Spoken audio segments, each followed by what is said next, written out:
Hi there, it's Robin again. So good to see you.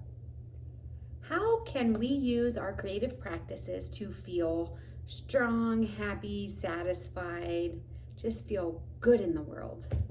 I make a lot of big claims about that, and you know what? I stand by it. A creative practice and just existing in the world in a creative, curious way truly can tap into joy and passion. How, you ask? Well, I think it could be different for everyone, but the concepts and foundations stand true for each of us. When you really embrace a creative practice in your life, there are so many fantastic things that come along with that. One of them is a creative community. Like-minded people who are seeking similar things. People who are looking for more curiosity, deep learning, and connection with others and with themselves. So to me, that has been an incredible result of really embracing and leaning into my creativity. But that's not really the main piece. There's also this internal piece, this part that you alone can experience.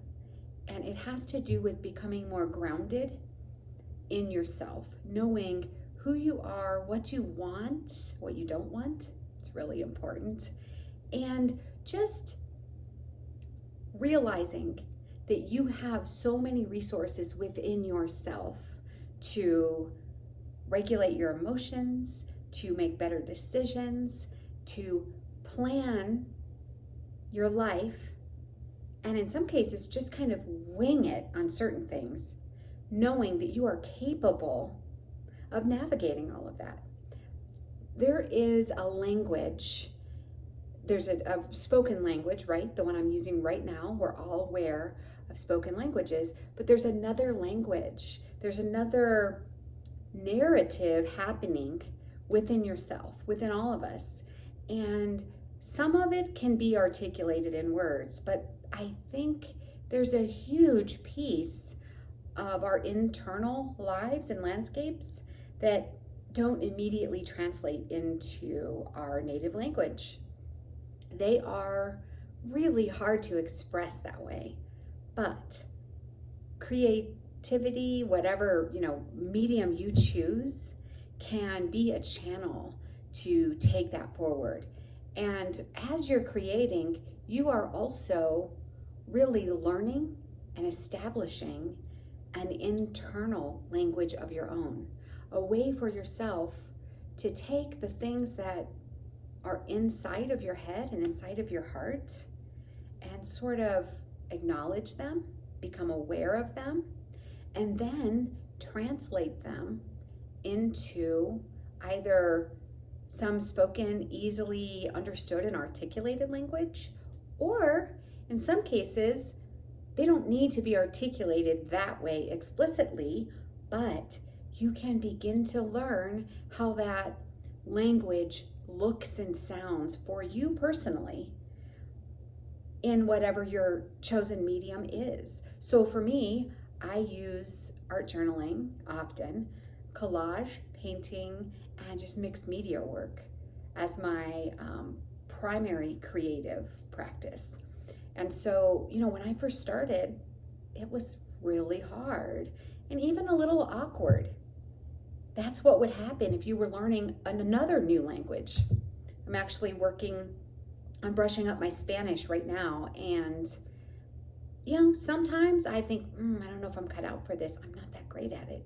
And then there are days when it just starts to flow. I think this creative internal language is the very same. It's like a muscle. The more you use it, the more you strengthen it, and the more you become familiar with it and comfortable with it, the more it seems like just a part of you and an extension of you and your existence in this world. So we all have knowledge and wisdom, and I think a lot of that gets lost because the world, over a lifetime of stress and pressure and hurrying and seeking to accomplish things, kind of dampen that and quiet that voice that we have. So creativity is a way that you can really seek joy, happiness, strength, stability in the world. This isn't just an ethereal concept that I'm talking about. This is a real thing. This is huge and it's powerful. So I invite you today to think through that. Think through if you have an existing creative practice, that's awesome and super. Think about how you can shift it a little or go a little deeper to get to some of these areas that I've been talking about. If you really haven't established a regular creative practice, that's incredible, because what an opportunity and what a really cool experience you have standing right in front of you. So I would encourage you to just dive in, don't overthink it, and really focus on how you can attain some of those things that we've been talking about: joy, satisfaction, real stability, and a solid place in the world, feeling comfortable with yourself and about what you're doing and where you're at right now in your life.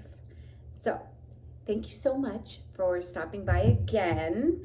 I love our little talks, and just want to remind you that you can always go to my website, robin-reynolds.com.